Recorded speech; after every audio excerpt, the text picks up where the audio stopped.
बच्चों आज हम लोग चर्चा करेंगे इन्वायरमेंट, पर्यावरण। आज जो आपका टॉपिक है वो इन्वायरमेंट है, पर्यावरण।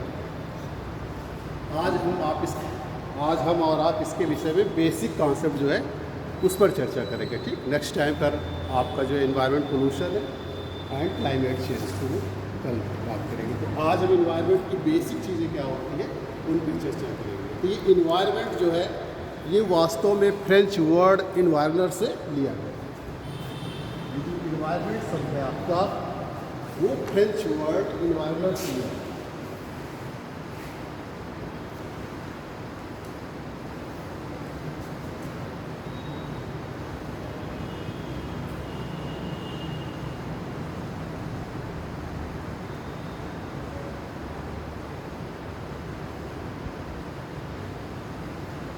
फ्रेंच वर्ड इन्वायरनर से लिया गया है और जिसका तात्पर्य होता है टू सराउंड, घेरना।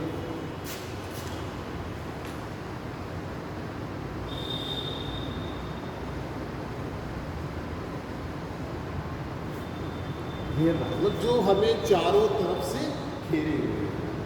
तो environment word is derived from the French word environner which means to surround, इसके चारों तरफ से घेरे हुए हैं। तो अब प्रश्न उठता है किसको घेरे हुए? तो ये प्रश्न उठता है कि किसको घेरे हुए, यानी कि यहाँ पर मानव की बात हो रही है। तो हम यहाँ पर पर्यावरण जो ले रहे हैं, जो बेसिक कॉन्सेप्ट वो मानव को केंद्र बिंदु पर रखकर ले रहे हैं। तो मानव जो है, हमारा मनुष्य जो है, उसके चारों तरफ यानी कि उसको चारों तरफ से जो भी चीज़ें घेरे हुई है वो पर्यावरण। हिंदी में जो आपका शब्द है पर्यावरण वो भी दो शब्दों से मिलकर बना है,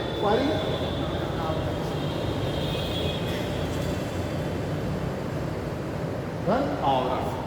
परिवेश चारों ओर से, आवरण मीन्स घेरना।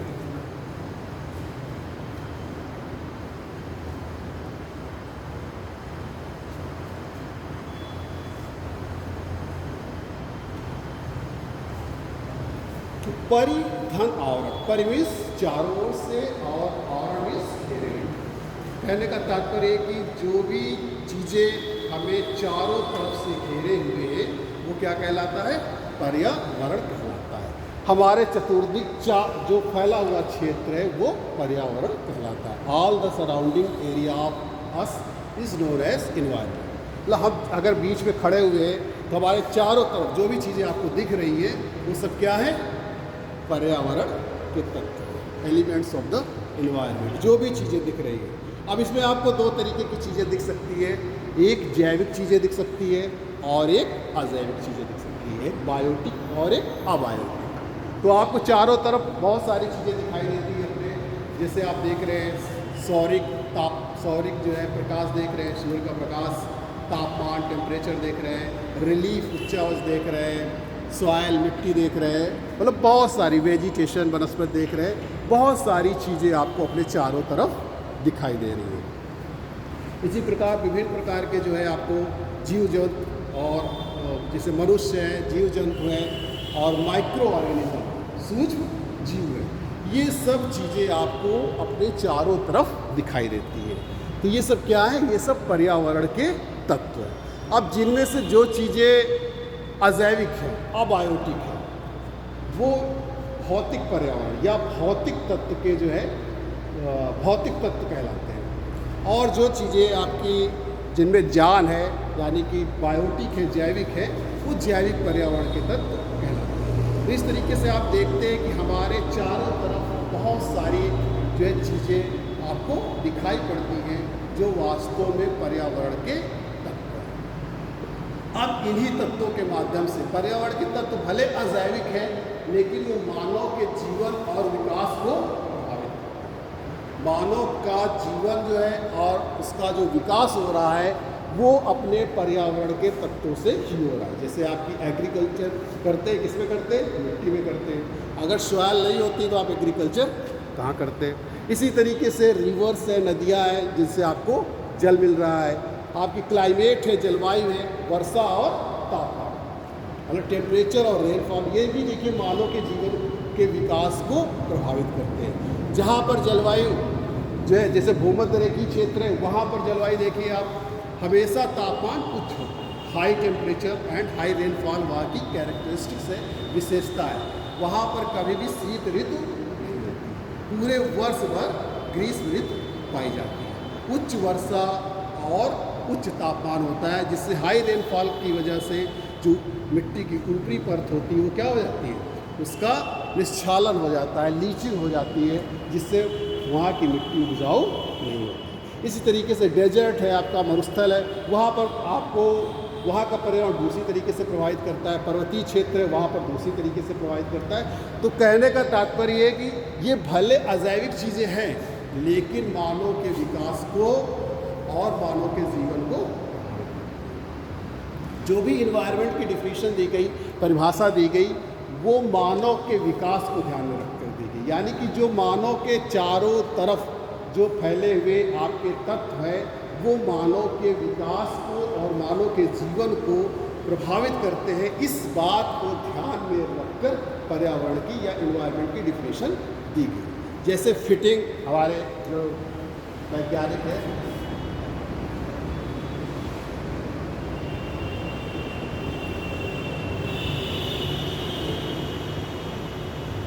इन्होंने कहा कि जीवों के पारिस्थितिकी कारकों, जीवों के पारिस्थितिक कारकों के योग को पर्यावरण, समझ रहे, जीवों के पारिस्थितिक कारकों के योग को पर्यावरण कहा जाता है। द सम ऑफ द, जो जीवों के आपके पारिस्थितिक कारक है, the sum of the ecological factors of organism is known as the environment. जो भी मतलब जीवों के पारिस्थितिक, जैसे ये आप देख रहे हैं, आप पूरे, जैसे आपका इन्वायरमेंट का कहीं का अध्ययन करना है तो उसके लिए आप पूरे इन्वायरमेंट को एक साथ लेना बड़ा कठिन काम है। तो उसके लिए हम क्या करते हैं, पारिस्थितिकी तंत्र लेते हैं, इको सिस्टम लेते हैं। वो छोटा भी हो सकता है, बड़ा भी हो सकता है। वहाँ पर हम इन्वायरमेंट का अध्ययन, यानी कि इन्वायरमेंट में पाए जाने वाले जो भी तत्व हैं, चाहे वो बायोटिक हो चाहे अबायोटिक हो, उनका हम अध्ययन कर सकते हैं। बायोटिक अबायोटिक से क्यों मतलब ये नहीं कि उनका हम अध्ययन कर सकते हैं,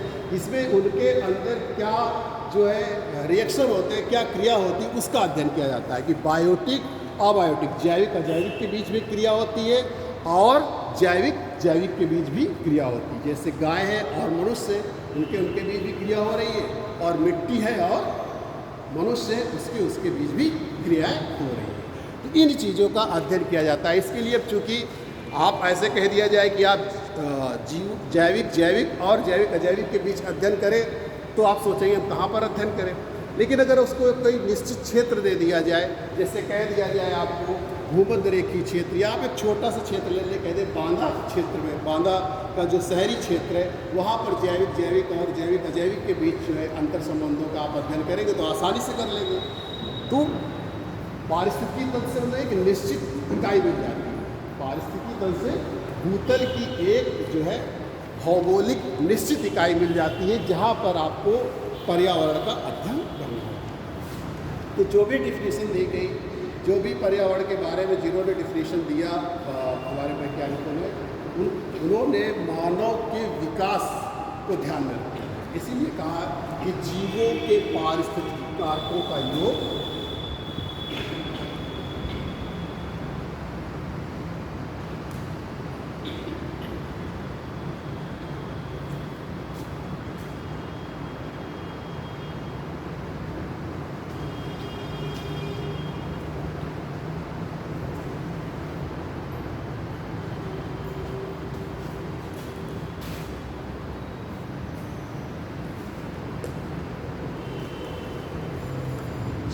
के पारिस्थितिक कारकों का योग पर्यावरण।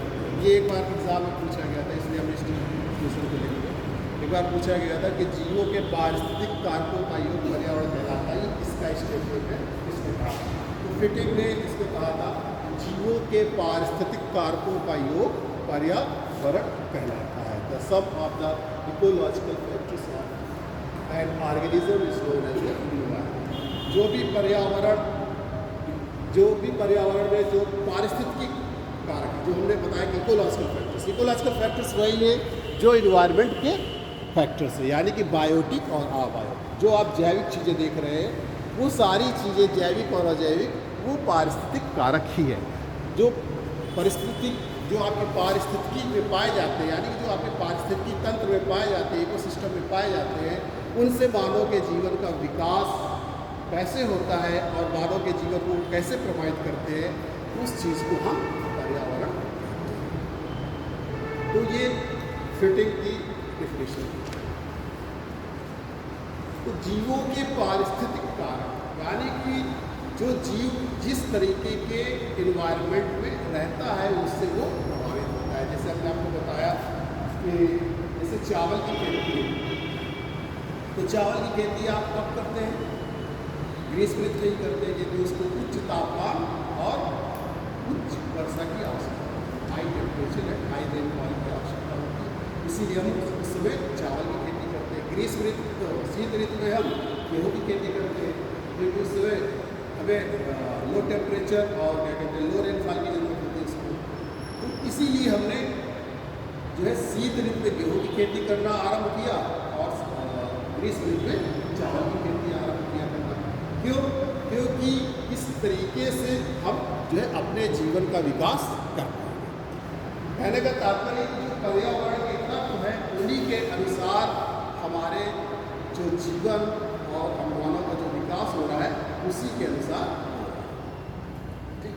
दूसरे जो इसी में एक और किसी कड़ी में हर्ष कोविड्स,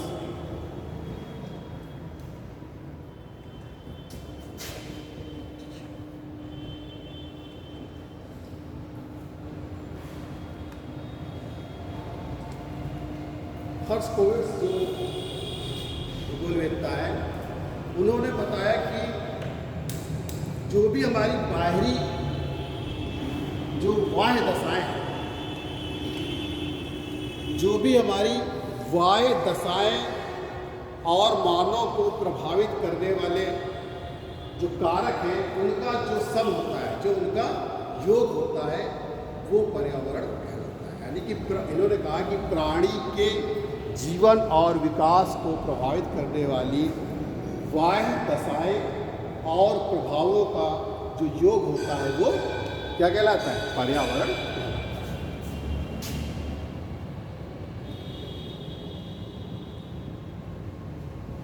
प्राणी के जीवन और विकास को प्रभावित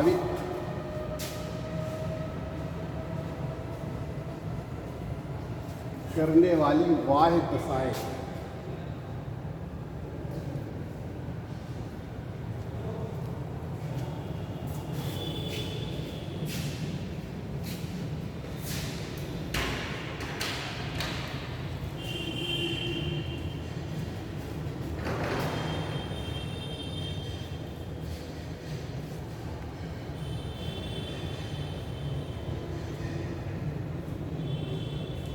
प्राणी के जीवन और विकास को प्रभावित करने वाली बाह्य दशाएं और प्रभावों का योग पर्यावरण कहलाता है। The sum of the outer conditions and effects which influence the life and development of the animal is known as the environment। मतलब जो भी हमारी बाह्य दशा है, हमने बाह्य दशा में आपको बताया जैसे प्रकाश है, तापमान है, वर्षा है, मिट्टी है, जो भी चीज़ आप देख रहे हैं, ऊंचा वृक्ष है, रिलीफ है। आप देखिए कि जो मैदानी क्षेत्र में है, जैसे गंगा के मैदान में जो लोग रह रहे हैं उनका जीवन दूसरी तरीके से है, और जो माउंटेनियस रीजन में रह रहे हैं उनका जीवन दूसरी तरीके से, उनके जीवन का विकास दूसरी तरीके से हो रहा है। ये किसकी वजह से हो रहा है?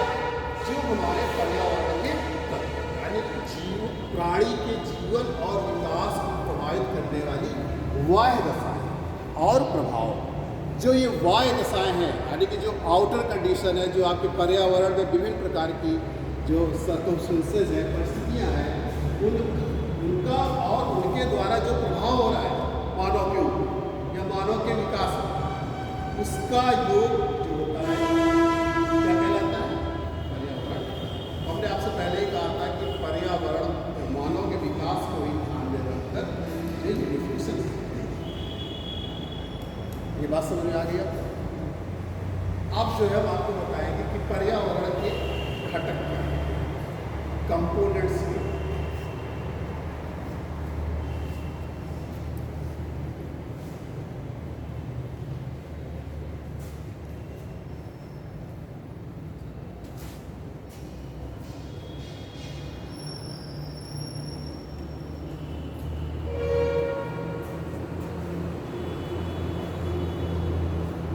कंपोनेंट्स ऑफ द एनवायरनमेंट, पर्यावरण के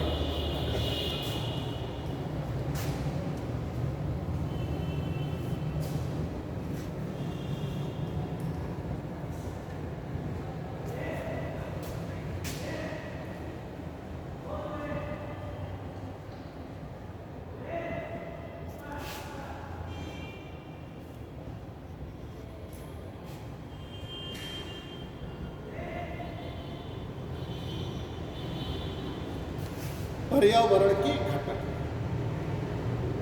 जो पर्यावरण के तत्व पाए जाते हैं वे आप देखते हैं कि दो प्रकार के हैं, एक जैविक और एक अजैविक, बायोटिक एंड अबायोटिक कंपोनेंट्स। तो पर्यावरण को मुख्य रूप से दो घटक हैं,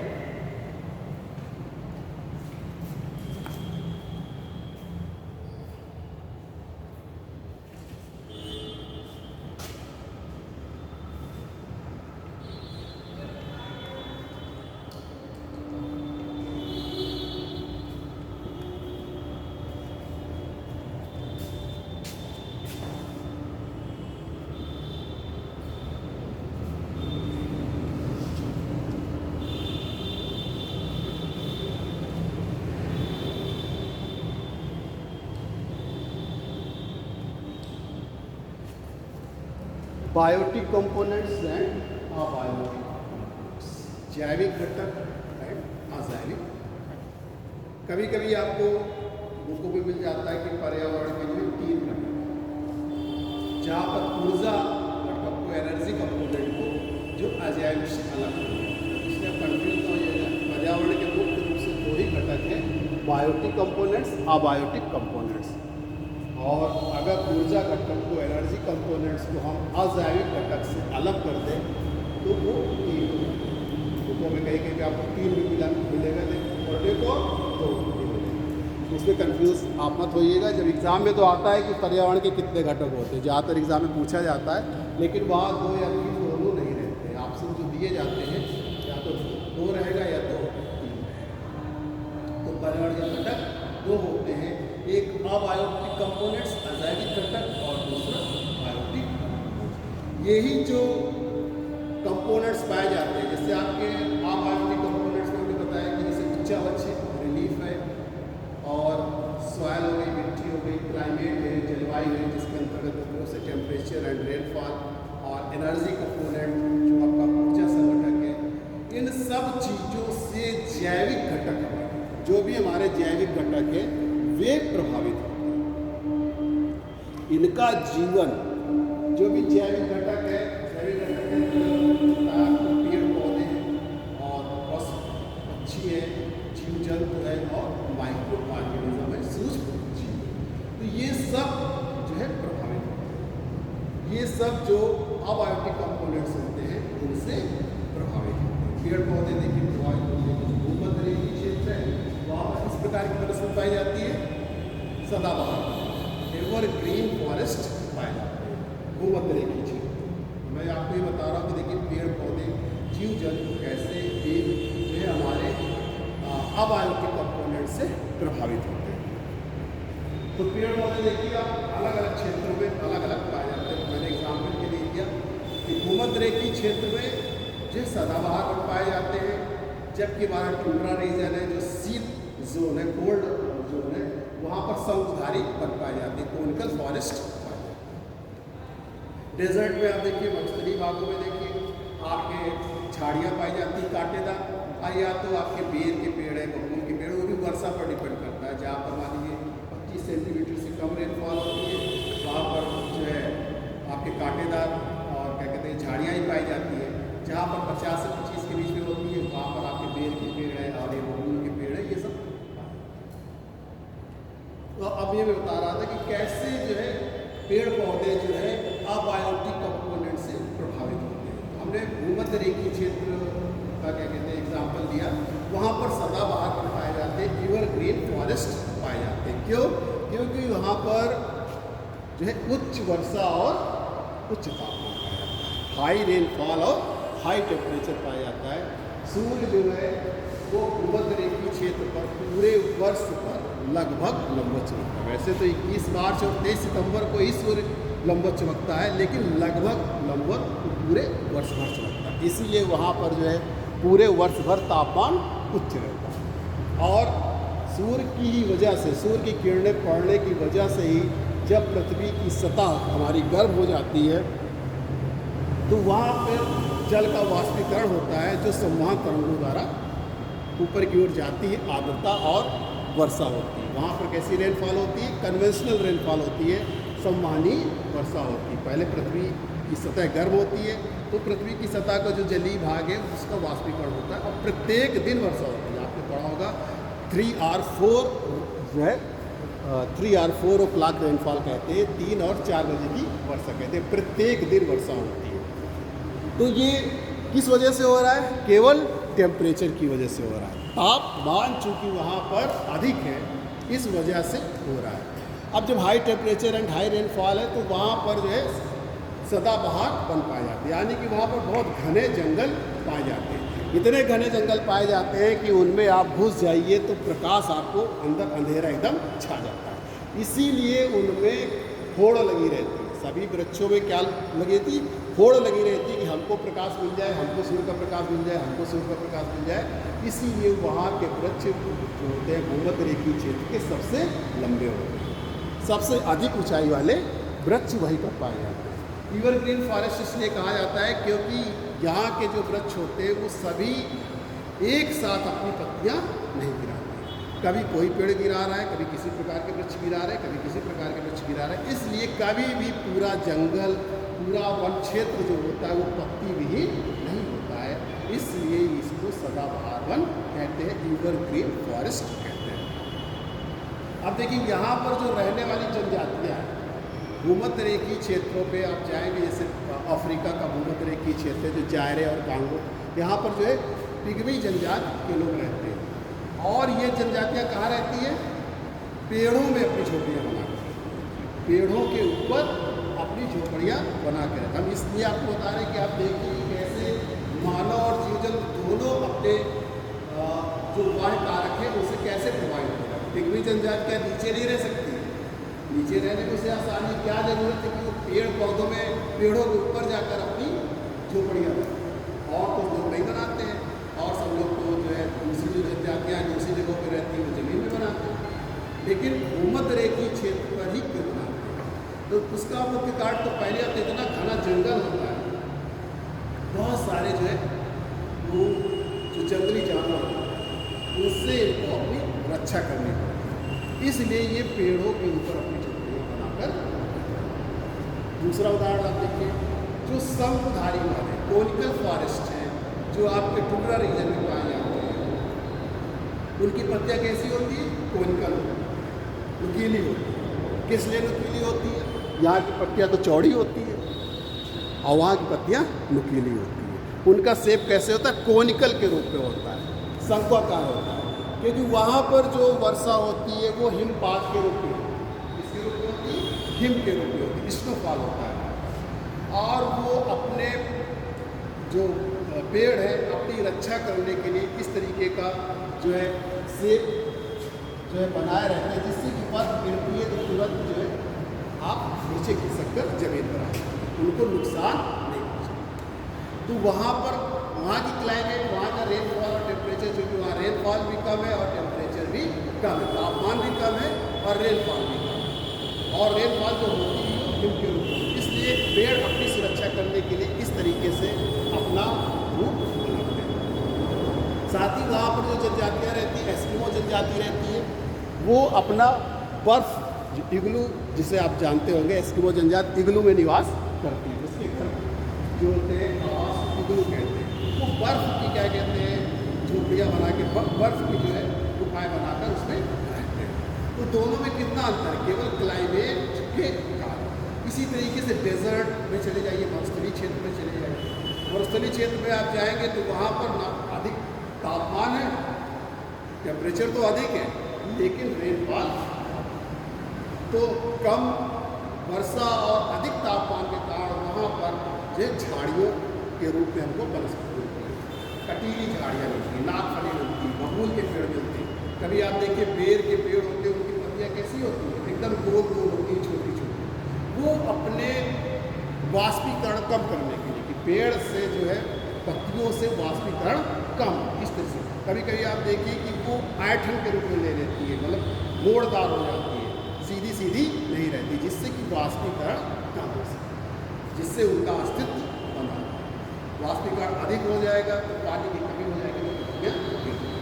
तो डेजर्ट में आपने देखा और कोल्ड रीजन में देखा, भूमध्य की क्षेत्र में इक्वेटोरियल रीजन में देखा कि पेड़ पौधे और पेड़ पौधे और मानव जीवन किस तरीके से प्रभावित होता है। ये हमारे जो अबायोटिक कंपोनेंट्स हैं, अजैविक घटक है, वो मानव के जीवन को प्रभावित इस तरीके से। अब बायोटिक कंपोनेंट्स में हम इसको दो तरीके से आपको बताएंगे। बायोटिक कंपोनेंट में वैसे तो पेड़ पौधे हैं आपके,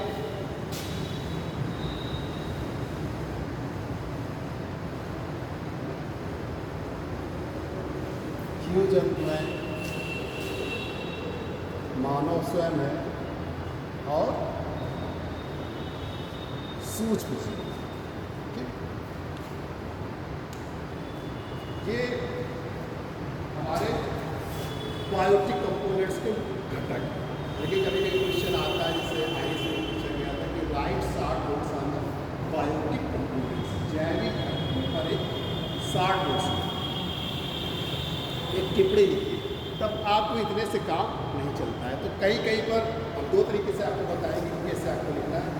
एक तो इसमें उत्पादक और उपभोक्ता और अपघटक के हिसाब से इसका वर्णन कर देते हैं, और या तो जो है सुपोषित घटक और परपोषित घटक के हिसाब से इसका वर्णन कर देते हैं। तो 100 वर्ड्स में लिखना रहता है, 100 वर्ड्स में लिखना रहता है, तो आप आसानी से लिख लेंगे। हम दोनों को बारी बारी से लगाते हैं। पहले आपको इनके घटक के रूप में उत्पादक और उपभोक्ता और अपघटक के रूप में पहला है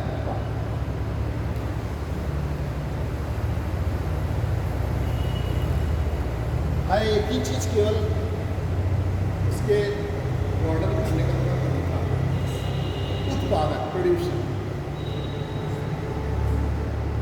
तो आप जानते हैं कि ये जो पेड़ पौधे हैं, ये प्रकाश संश्लेषण की विधि, यानी कि सूर्य के प्रकाश को ग्रहण करके प्रकाश संश्लेषण की विधि से अपना भोजन बनाते हैं, इसलिए ये उत्पादक कहलाते हैं, जो है प्रोड्यूसर। प्राथमिक उत्पादक, प्राइमरी प्रोड्यूसर। इसके तो ये पेड़ पौधे जो होते हैं वो किससे जैसे सूर्य का प्रकाश प्राप्त करते हैं, किससे प्राप्त करते हैं? अजैविक, अबायोटिक कंपोनेंट्स।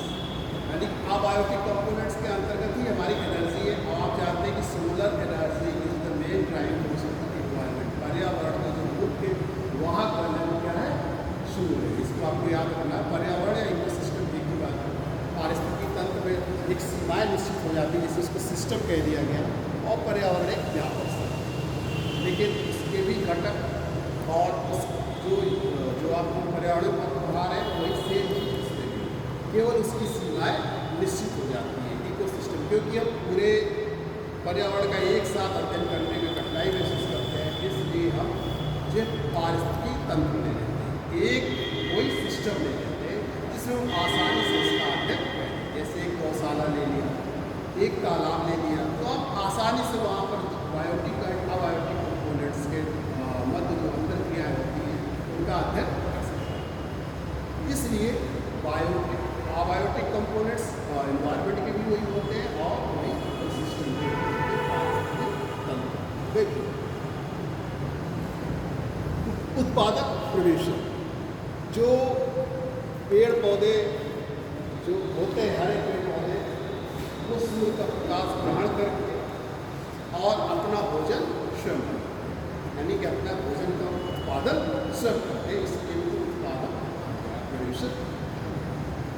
फिर दूसरा ऐसे में उपभोक्ता, कंज्यूमर।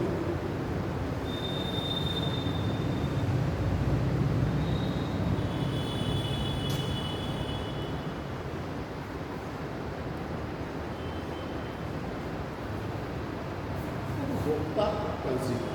उपभोक्ता दो तरीके के हो सकते हैं। एक प्रथम श्रेणी में जो है हम शाकाहारी उपभोक्ता को रखते हैं, जिसे हम प्राइमरी कंज्यूमर कहते हैं, और दूसरे में हम मांसाहारी को रखते हैं, जिसे हम लोग सेकेंडरी कंज्यूमर कहते हैं, द्वितीय उपभोक्ता कहते हैं, द्वितीय श्रेणी के उपभोक्ता कहते हैं। तो ये उपभोक्ता, ये जो पेड़ पौधे अपना भोजन बनाते हैं, तो पहले उस भोजन से अपने ऊतक जो टिश्यूज होते हैं उसका उपयोग करके भोजन का जो है ग्रहण कर लेते हैं, अपने ऊतक को मजबूत कर लेते हैं, यानी कि अपना भोजन कर लेते हैं। इसके बाद जो बची हुई ऊर्जा होती है वो फिर दूसरे में ट्रांसफर होती है। तो उपभोक्ता, कंज्यूमर, जो प्राथमिक उपभोक्ता होते हैं वो शाकाहारी, प्राइमरी कंज्यूमर, जैसे आपके गाय है, बकरी है, भैंस है, हिरन है, ये क्या है? आपके प्राइमरी कंज्यूमर, प्राथमिक उपभोक्ता, प्रथम श्रेणी के उपभोक्ता।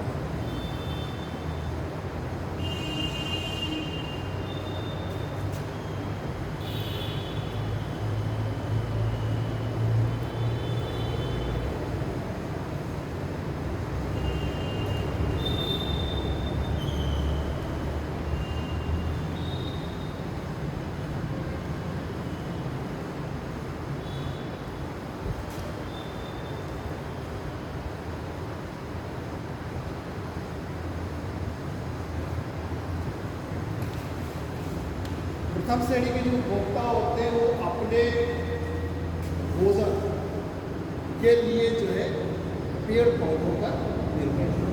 जैसे हमने आपको बताया गाय हो गई, भैंस हो गया और हिरन है, ये सब इसमें प्राइमरी कंज्यूमर कहलाते हैं, क्योंकि ये पेड़ पौधों पर अपने भोजन के लिए निर्भर है। जो द्वितीय श्रेणी के उपभोक्ता होते हैं, सेकेंडरी कंज्यूमर होते हैं, वो मांसाहारी होते हैं, वो प्राथमिक उपभोक्ता से जो है प्राथमिक उपभोक्ता को अपना शिकार बनाकर जो है अपना भोजन, जैसे आपका शेर है, चीता है, ये सब क्या है? Secondary consumer.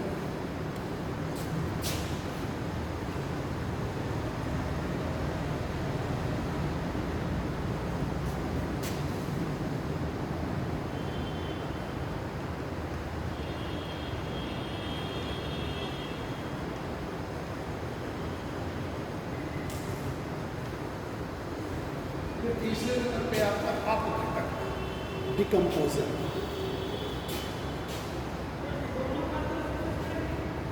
वैसे उसको सर्वाहारी कहते हैं, ओमनीवोरस कहते हैं, सर्वाहारी, ओमनीवोरस। लेकिन अभी चूंकि हम उसकी चर्चा नहीं कर रहे हैं, वो जब आपको पोषण स्तर आगे पढ़ाएंगे ट्रॉपिक लेवल, तब हम आप उसको पूरा डायग्राम बना के बताएंगे फंक्शनिंग ऑफ इकोसिस्टम क्या होता है, पारिस्थितिकी तंत्र की कार्यशीलता क्या होती है। तो अभी केवल उसको उपभोक्ता नाम दे रहे हैं, वो प्रथम श्रेणी के उपभोक्ता, द्वितीय श्रेणी के उपभोक्ता दोनों से अपना भोजन ले रहा है, तो सर्वाहारी ओमनीवोरस कहलाता है। यहाँ पर उसको हम सिर्फ मानव को कंज्यूमर के रूप में देख रहे हैं। अपघटक,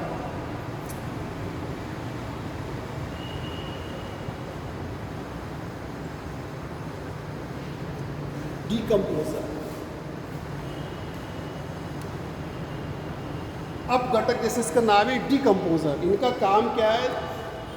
जो भी सड़े गले या जो मृत चीज़ें होती हैं उनको ये डिकम्पोज करते हैं, अपघटित करते हैं, आगे जटिल तत्वों से सरल तत्वों में परिवर्तित करते हैं, जटिल तत्वों से सरल तत्वों में परिवर्तित करते हैं। और इसी क्रिया में जो ऊर्जा जो रिलीज होती है, विमुक्त होती है, उसी से अपना आहार ग्रहण करते हैं। इनको अपघटक कहा जाता है, डिकम्पोजर कहा जाता है, जिसके अंतर्गत माइक्रो ऑर्गेनिज्म, सूक्ष्म जीव।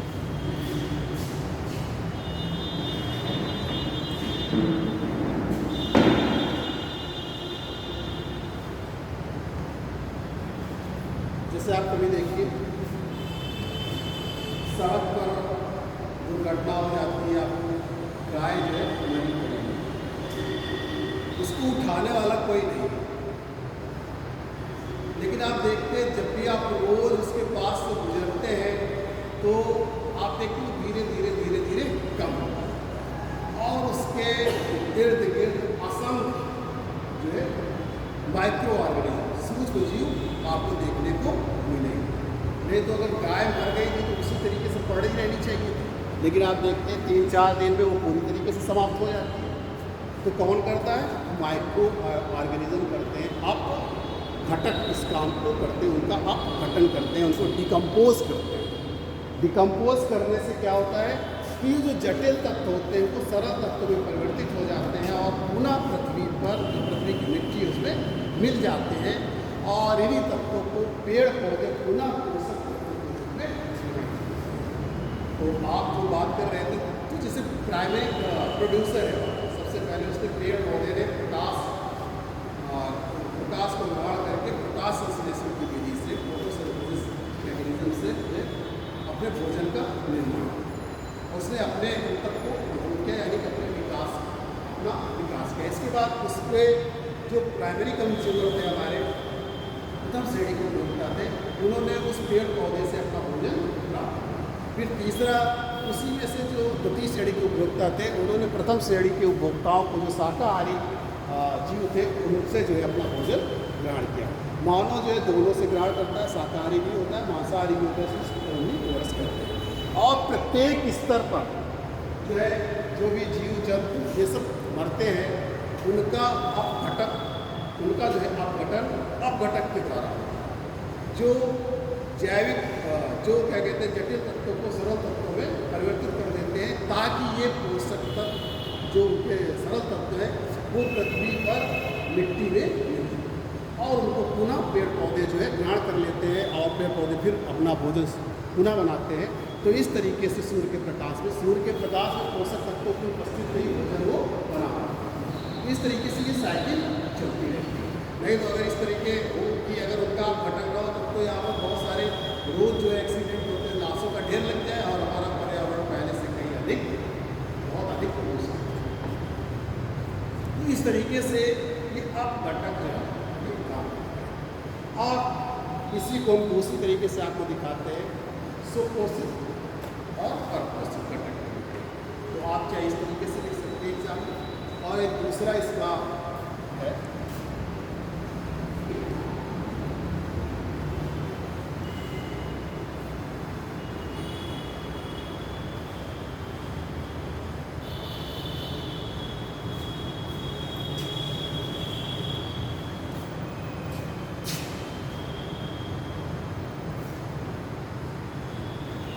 एक सुपोषित या संगठक।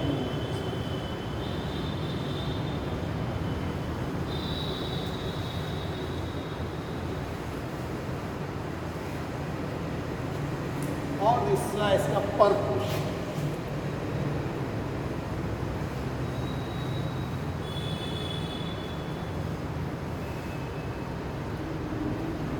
सुपोषित जैसा कि नाम है इसका सुपोषित ऑटोट्रॉपिक कंपोनेंट।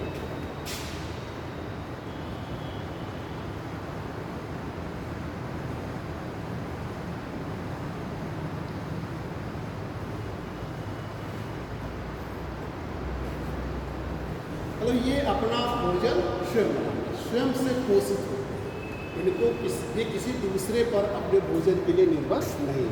पर पोषित हेटेरोट्रॉपिक कंपोनेंट्स यानी कि दूसरे पर निर्भर है।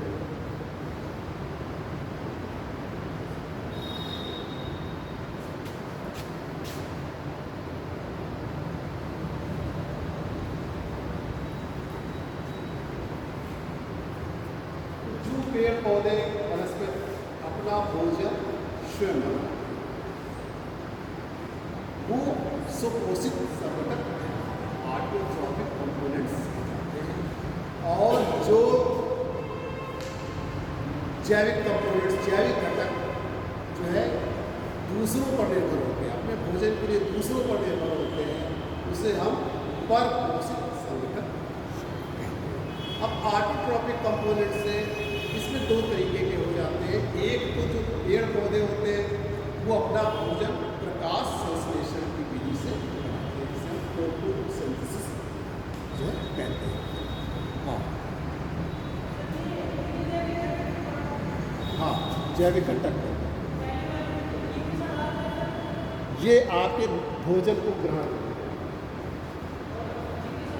वो भी उसी आधार पर, केवल फर्क इतना है कि इसके अंदर उपभोक्ता उत्पादन किस तरीके करके बताया जाए।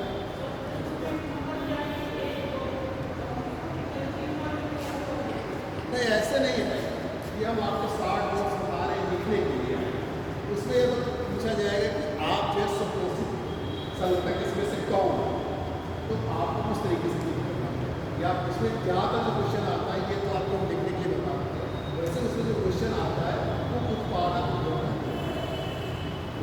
कौन है, हम श्रेणी की उपभोक्ता कौन है, इस श्रेणी की उपभोक्ता कौन है, सर्वाहारी कौन, किस तरीके से क्वेश्चन ये हम बता रहे हैं आपको। सो इसमें जो आता है तो जो पर प्रोसेस संगठक है उसका क्वेश्चन कभी कभी आ जाता है, जो आगे हम आपको बताएंगे कि पैरासाइट क्या होते हैं और होलोजोनिक, तो वो आपको अभी बता रहे हैं। ऑटोट्रॉफिक में जो पेड़ पौधे अपना भोजन जो है सूर्य के प्रकाश में फोटोसिंथेसिस क्रिया के द्वारा बनाते हैं, उन्हें हम लोग जो है फोटोट्रॉफ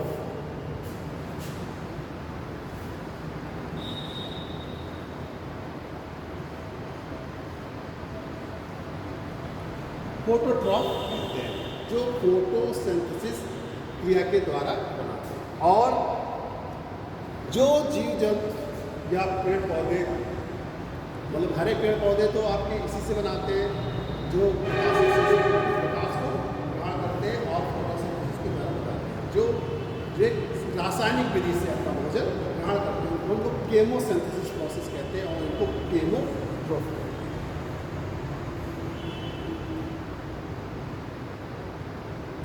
इसको प्रकाश संश्लेषी कहते हैं।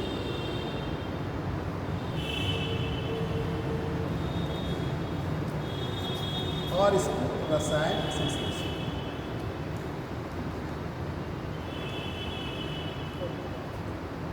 ये फोटोसिंथेसिस प्रोसेस से अपना भोजन प्राप्त करते हैं।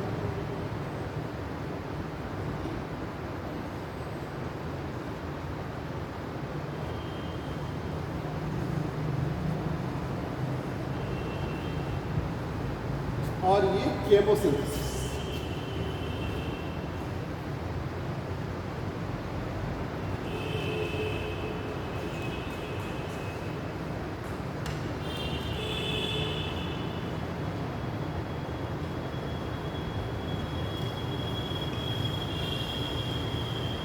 रसायन संश्लेषण विधि से अपना भोजन करते हैं। ये जो है ऑक्सीडेशन प्रोसेस से या अजैविक जो तत्व होते हैं, ऑक्सीडेशन और अजैविक तत्वों से रासायनिक विधि द्वारा जो है अपना भोजन जो प्राप्त करते हैं उसको रसायन संश्लेषण। फिर पर प्रोसेसर, यानी कि जो जीव जंतु जो है दूसरों पर निर्भर रहते हैं, अपने भोजन के लिए दूसरों पर निर्भर रहते हैं। इसके भी 3 भाग हो जाते हैं। कुछ जीव जंतु जो होते हैं वो मृत, जो मृत भाग होते हैं, मृत जीव है, उनसे जो है अपना भोजन ग्रहण करते हैं, उसको हम लोग मृतोजीवी कहते हैं, उसको हम लोग सैप्रोफाइट्स कहते हैं।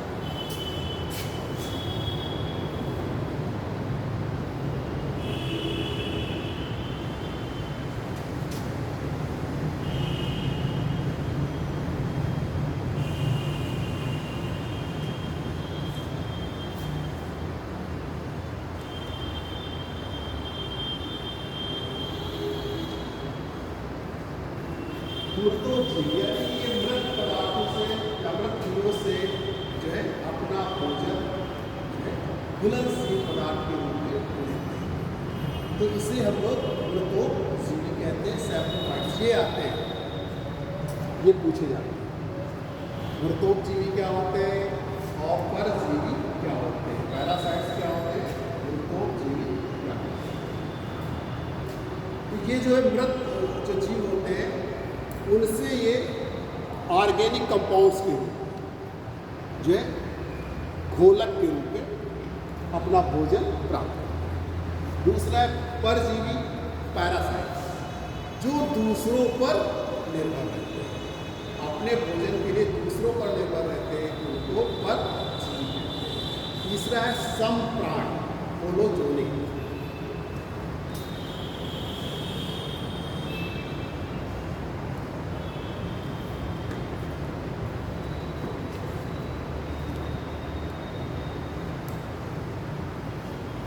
जो भी जीव जंतु और मानव से जो मुख से अपने भोजन को ग्रहण करते हैं, मुख के द्वारा भोजन को ग्रहण करते हैं, उसे हम समप्राण कहते हैं। तो जैसे बड़े बड़े जीव जंतु हैं और मानव इसके अंतर्गत शरीर।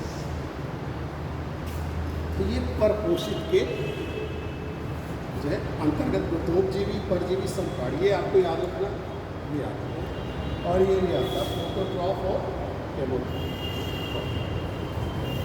जो ऑब्जेक्टिव क्वेश्चन पूछे जाते हैं कि जैसे मृतोपजीवी कौन है, या कह दिया गया जो अपने भोजन के लिए दूसरों पर आश्रित रहते हैं, उनको किस नाम से जाना जाता है। तो ये इस तरीके से क्वेश्चन आपके सामने पूछे जाते हैं। इन्वायरमेंट का क्वेश्चन तो हर एग्ज़ाम में आता है, आप चाहे जो एग्जाम में, चाहे छोटा दें चाहे।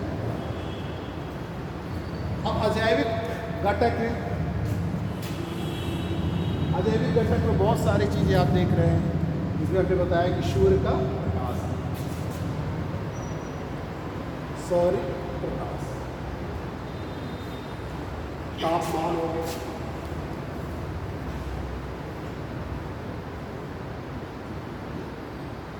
वर्षा रेनफॉल हो गया, मिट्टी, सॉइल, उच्चावच, रिलीफ, बहुत सारे चीज़ें सब, आर्द्रता, ह्यूमिडिटी, जो हमारी विंड है, हवा, जल, सब इसी के अंतर्गत आते हैं।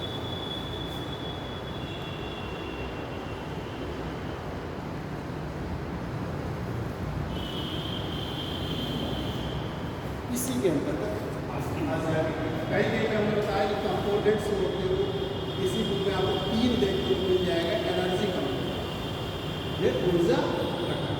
ऊर्जा घटक में बहुत सारी ऊर्जा है आपकी, सूर्य ऊर्जा हो गई, टाइडल एनर्जी हो गई, ज्वारीय ऊर्जा हो गई, थर्मल एनर्जी हो गई, तापीय ऊर्जा हो गई, जियोथर्मल एनर्जी, तापीय ऊर्जा। तो डिफरेंट टाइप्स एनर्जी है, लेकिन जो मुख्य इसका एनर्जी का जो स्रोत है, जो इसमें एनर्जी है मुख्य रूप से, वो सोलर एनर्जी, सौरिक ऊर्जा है। इसको अगर सूर्य ना हो तो ये एनवायरमेंट संभव, अगर ये सूर्य ना होता तो ये पर्यावरण का अस्तित्व, क्योंकि जब तक सूर्य होता नहीं, सूर्य का प्रकाश जो है नहीं मिलता, सूर्य के प्रकाश से ही सारी पेड़ पौधे जो है अपना भोजन बनाते हैं, फिर कंज्यूमर उस पर निर्भर है, घटक, मतलब फिर सारे लोग अपना काम नियम से करते हैं, जो प्राकृतिक नियम है उनके अनुसार ये जीव जंतु और पेड़ पौधे सब उन प्राकृतिक नियमों के अनुसार चलते हैं। लेकिन जब भी इन तत्वों में, जो भी ये तत्व हैं, अगर इनमें कोई डिस्टर्बेंस होता है तो वो हमारे पूरे पर्यावरण के तत्वों को प्रभावित करता है। जैसे आप ग्लोबल वार्मिंग सुन रहे हैं, ग्लोबल वार्मिंग वो कितनी चीज़ों को केवल वो क्या आ रहा है कि टेम्परेचर बढ़ रहा है, ग्लोब का तापमान बढ़ रहा है, लेकिन वो बहुत सारी चीज़ों को प्रभावित करता है। तो एक तत्व है तापमान। पेड़ पौधे को आप एक पेड़ पौधे काट रहे हैं तो उससे कितनी चीज़ें प्रभावित, उससे रेनफॉल भी प्रभावित हो रहा है, उससे टेम्परेचर भी प्रभावित हो रहा है, उससे कहते हैं जो मिट्टी को रोके रहता है, मिट्टी को बांधे रहता है, तो उसमें भी कमी आ रही है। तो इस तरीके से खाली पेड़ को काटने से विभिन्न प्रकार की, पेड़ आप काट रहे हैं, केवल एक एलिमेंट को डिस्टर्ब कर रहे हैं, पर्यावरण के केवल एक तत्व को डिस्टर्बेंस कर रहे हैं, लेकिन सारी चीज़ें क्या हो रही हैं, प्रभावित हो रही हैं। तो ये पर्यावरण के जो तत्व हैं, जैविक और अजैविक, ये प्राकृतिक नियमों के अनुसार अपना कार्य करते रहते हैं, और जब कभी इनमें जो है इम्बैलेंस होता है, असंतुलन होता है, या किसी एक तत्व में डिस्टर्बेंस हो जाता है तो वो पर्यावरण के सभी तत्वों को प्रभावित करता है। जैसे हमने ग्लोबल वार्मिंग के बारे में बताया, वो मंडली बूस्ट होती है, ग्लोब का टेम्परेचर बढ़ रहा है, लेकिन उससे सारी चीज़ें, उससे आपकी क्लाइमेट रिवाइड प्रभाव पड़ रहा है, रेनफॉल में प्रभाव पड़ रहा है, टेम्परेचर में प्रभाव पड़ रहा है, उससे एग्रीकल्चर में प्रभाव पड़ रहा है, बहुत सारी चीज़ें पर प्रभाव पड़ रहा है। और नेक्स्ट देखते हैं पर्यावरण की संरचना। हाँ, उच्चवच रिलीफ, जैसे भारत में आप देखेंगे अगर उच्चवच के हिसाब से भारत का प्राकृतिक विभाजन किया जाए तो सबसे ऊपर उत्तरी भाग में देखिए आप माउंटेनियस रीजन, पर्वतीय भाग है, हिमालय पर्वत जिसे कहते हैं। दूसरा जो है आप बीच का भाग देखेंगे तो आपका बृहद मैदान है, ग्रेट प्लेन। फिर सबसे नीचे आप देखेंगे तो पहाड़ी प्रदेश से पेनिनसुलर रीजन है, इसके बाद तटीय मैदान एवं द्वीप समूह। तो भारत को हम उच्चवच के आधार पर, उच्चवच में रिलीफ ऊंचाई के आधार पर, सिंपल सा है, उच्चवच में ऊंचाई से, ऊंचाई के आधार पर इसका डिवीजन करते हैं। तो पर्वतीय क्षेत्र बहुत ऊंचे, मैदान बीच का है, पठारी क्षेत्र आपको देखने को मिलेगा। तो आप जैसे चित्रकूट जाए, मैहर जाए, वहाँ का क्षेत्र देखिए, और इधर उत्तर प्रदेश, मध्य प्रदेश, थाना, ये सब रीजन देखिए, ये सब में क्या है, ऊंचाई के आधार पर अंतर होता है। जब ऊंचाई के आधार पर अंतर होता है तो वहाँ पर मानव की गतिविधियों में भी जो प्लेन रीजन है एग्रीकल्चर के लिए है, वहाँ पर आप आसानी से कृषि कार्य कर सकते हैं, ट्रांसपोर्टेशन का डेवलपमेंट आसानी से हो जाता है, परिवहन का विकास होगा। जब परिवहन का विकास होगा तो धीरे धीरे वहाँ पर औद्योगिक विकास भी आसानी से हो सकता है, अगर वहाँ पर जो है मिनरल्स वगैरह आसानी से मिलाए जा सकते हैं। तो परिवहन का विकास चूँकि बहुत महत्वपूर्ण है। जैसे हमारा हिमालय पर्वतीय क्षेत्र वो संसाधनों में बहुत भरपूर है, लेकिन जो है परिवहन का विकास ना हो पाने का, वहाँ पर उनका विदोहन नहीं हो पाता, वहाँ के संसाधनों का विदोहन नहीं हो पाता। तो इस तरीके से उच्चावच जो है मानव के विकास और मानव के जीवन को भी प्रभावित करता है। पर्वतीय क्षेत्र में चले जाइए, वहाँ पर जीवन शैली दूसरी तरीके देखेंगे, डेजर्ट रीजन में जाइए वहाँ पर दूसरी तरीके से देखेंगे, मैदानी भाग में देखेंगे वहाँ पर दूसरी तरीके से देखेंगे। तो उच्चावच जो है वो भी जो है मानव के विकास को, हमने जो भी कंडीशन यहाँ पर ली है पर्यावरण में, हमने शुरू से कहा है कि वो जो है मानव के विकास और मानव के जीवन को प्रभावित करने के संदर्भ में ली जाती है। तो ये पर्यावरण जो भी पाया जाता है, क्योंकि हम यही कहते हैं कि हमारे चतुर्दिक फैला हुआ क्षेत्र, all the surrounding area of us is known as environment. जो भी चारों चीज़ें फैली, ये सब चीज़ें आप जो देख रहे हैं ये सब क्या है, पर्यावरण के तत्व। कोई भी चीज़ आप देख रहे हैं वो सब पर्यावरण के तत्व हैं। और किसी भी एलिमेंट्स का, किसी भी तत्व का अपने आप में स्वतंत्र रूप से कोई इसका अस्तित्व तभी है तुलनात्मक, किसी से उसकी आप तुलना करेंगे, जब किसी से उसकी अंतरक्रिया करेंगे तभी उसका महत्व है। मिट्टी है, अगर आप मिट्टी में एग्रीकल्चर नहीं कर रहे हैं तो उसका कोई महत्व नहीं। तो जो है आपका रेड कलर है, ब्लू कलर है, तो अगर रेड कलर है तभी ब्लू कलर, अगर एक कलर हो तो कोई कलर आपको नहीं जाना।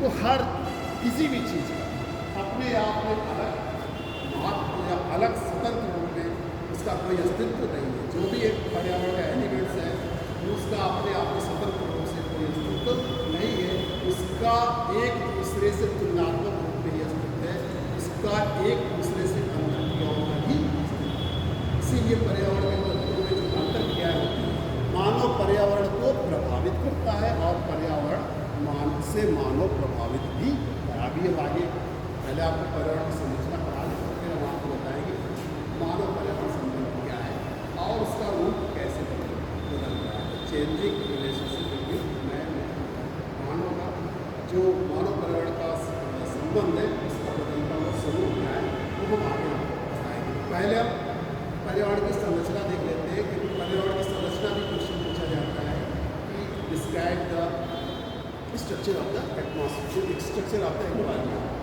तो पर्यावरण की संरचना है यही चीज़, पर्यावरण की जो संरचना है, केवल अगर आप इसको भी लिख देंगे तब ये भी सही है, कि पर्यावरण की जो संरचना हुई है वो बायोटिक और अबायोटिक कंपोनेंट से हुई है। लेकिन कभी कभी दोनों क्वेश्चन एक साथ अगर पूछ लिए जाते हैं कि उनके कंपोनेंट्स भी बताइए, संरचना भी बताइए, तो थोड़ा सा ये हो जाता है कि आप उसको दूसरी तरीके से दिखाएं। अभी हम बताते हैं कि पर्यावरण की संरचना जो है वो इन्हीं दोनों तत्वों से रिलेटेड, इन्हीं दोनों घटकों से रिलेटेड, बायोटिक कंपोनेंट्स और अबायोटिक।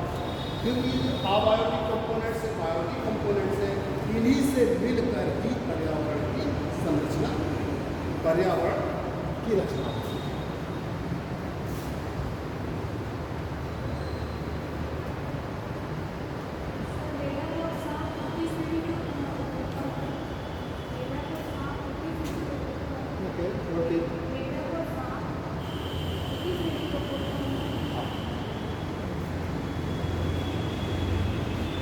अभी आप जब इको सिस्टम पढ़ेंगे नेक्स्ट टाइम, तब आपको पूरे डिटेल से सारी चीज़ें।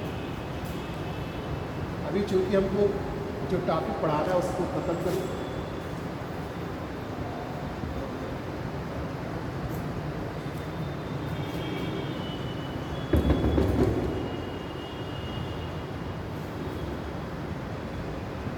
आप देखिए पर्यावरण की संरचना, स्ट्रक्चर ऑफ द इन्वायरमेंट।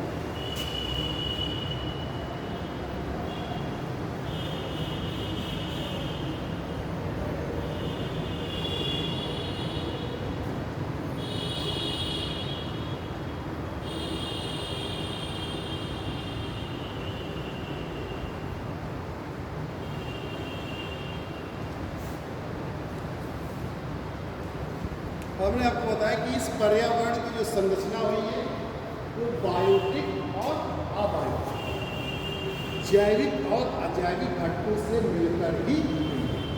जैविक घटक और अजैविक घटक, आप देखिए कि आप अजैविक घटक जो है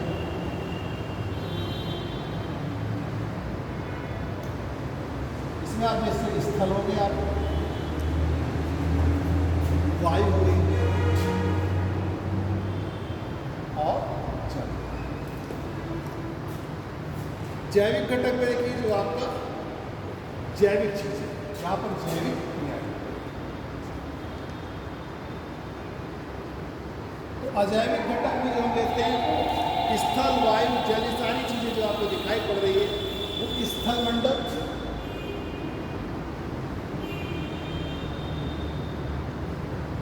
वायुमंडल और जल। और जैविक घटक में जो लेते हैं वो जैव,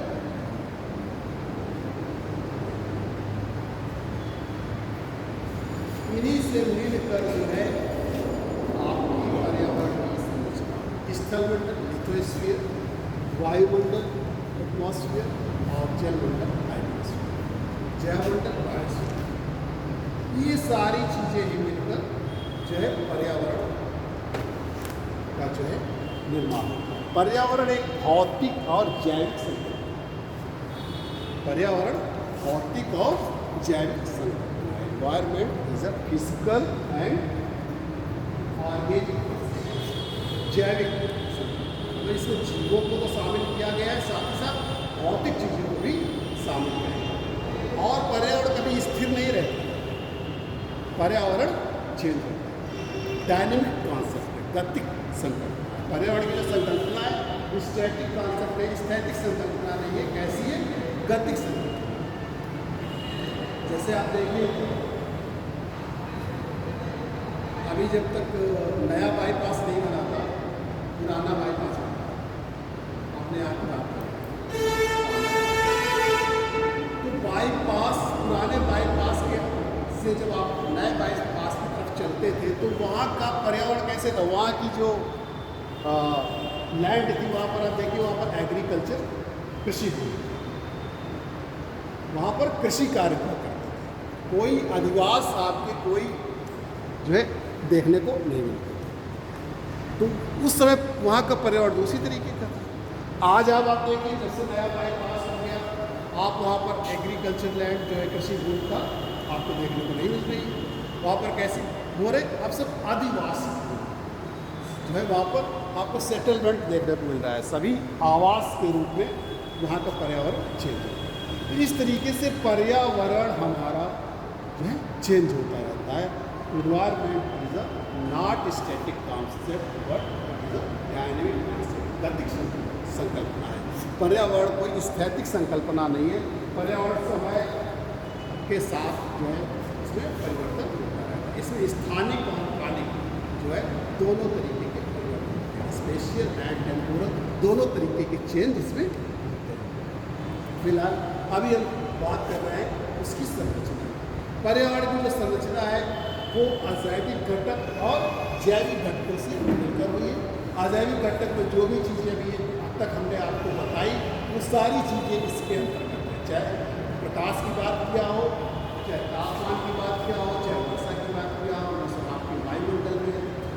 अगर स्थलमंडल की बात की है तो उसमें ऊंचा और मिट्टी जो भी बात की है वो इस तीनों में आपको मिलेगी। अगर जल की बात किया है तो आपकी जल, जो भी अजैविक घटकों में हमने अभी तक जिन चीज़ों की बात किया है, जिन तत्वों का नाम लिया है, वो सारे तत्व जो हैं आपके इन स्थलमंडल, वायुमंडल, जलमंडल में मिले। जैवमंडल में जहाँ पर जीवन से, जैवमंडल क्या है? स्थलमंडल, वायुमंडल और जलमंडल का सम्मिलित रूप से हुआ भाग जहाँ पर जीवन यानी श्वसन की क्रियाएँ और जीवन की क्रियाएँ संभव हो, उसे हम वायुमंडल कहते हैं, जैवमंडल कहते हैं। स्थलमंडल, जलमंडल और वायुमंडल और जैवमंडल से मिलकर हमारी मान लीजिए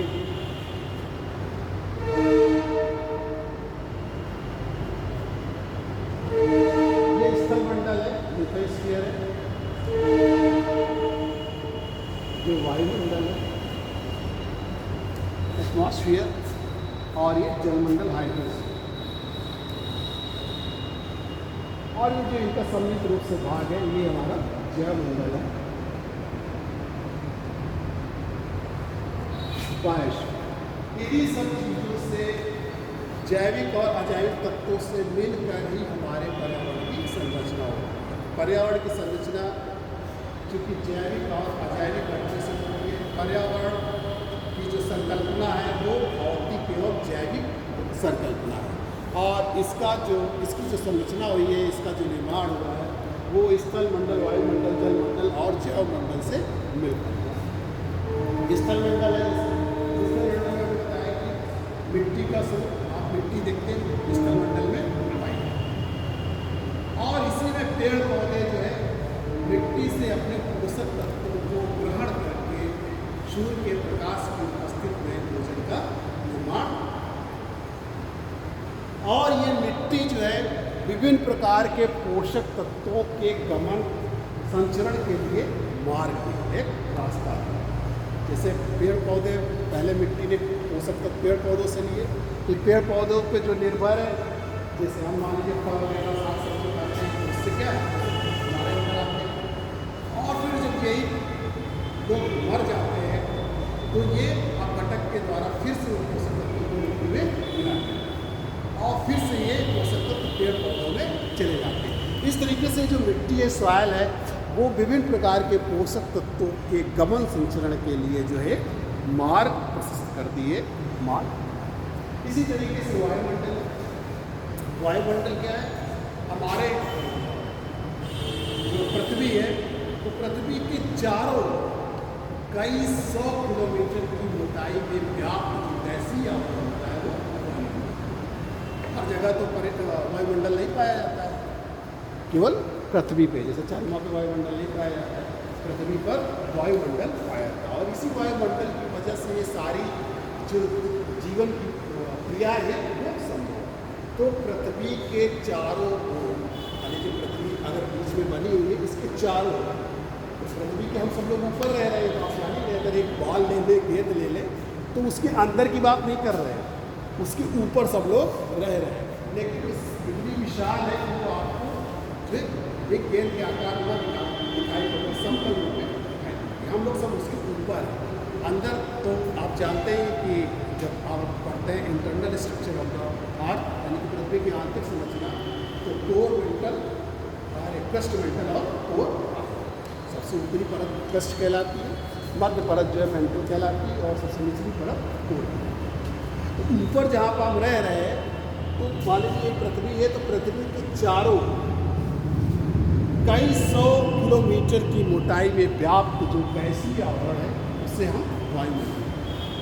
गैसीय आवरण जरूर कहा गया है क्योंकि गैसों की मात्रा अधिक होती है, लेकिन इसमें डस्ट पार्टिकल्स हैं और वाटर वेपर है, ये भी जैसे अगर कंपोनेंट्स ऑफ एटमॉस्फेयर की बात करें तो वायुमंडल के कंपोनेंट्स होते हैं, उसमें गैसें हैं और आर्द्रता ह्यूमिडिटी है, और ये जो पार्टिकल्स होते हैं, सूक्ष्म पार्टिकल्स जो होते हैं, जो माइनर पार्टिकल्स होते हैं या डस्ट पार्टिकल्स कहते हैं, वो भी इसके अंतर्गत आते हैं।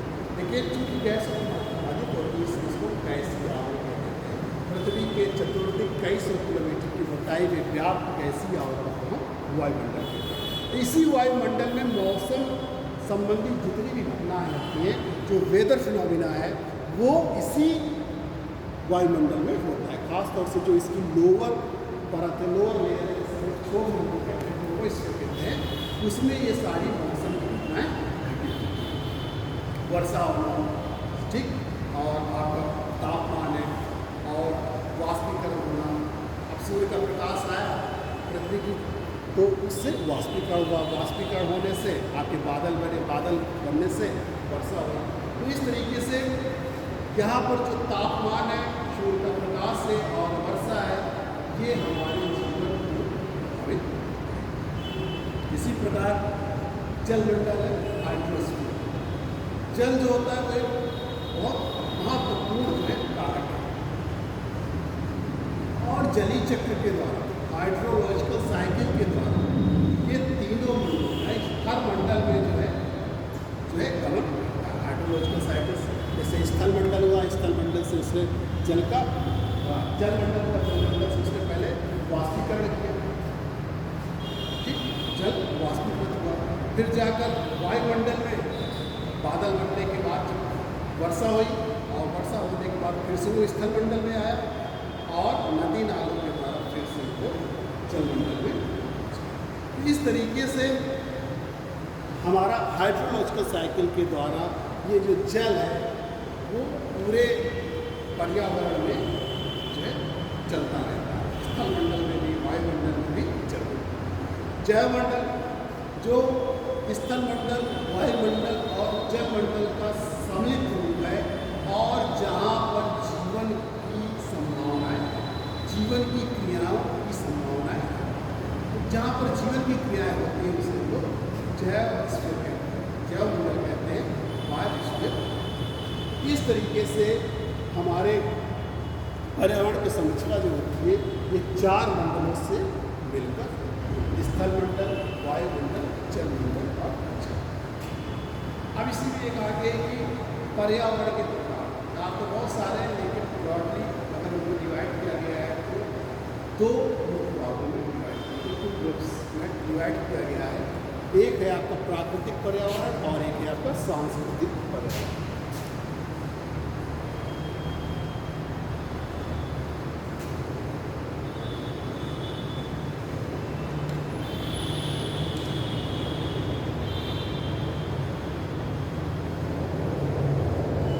टाइप्स ऑफ एनवायरनमेंट, पर्यावरण के प्राकृतिक पर्यावरण, नेचुरल,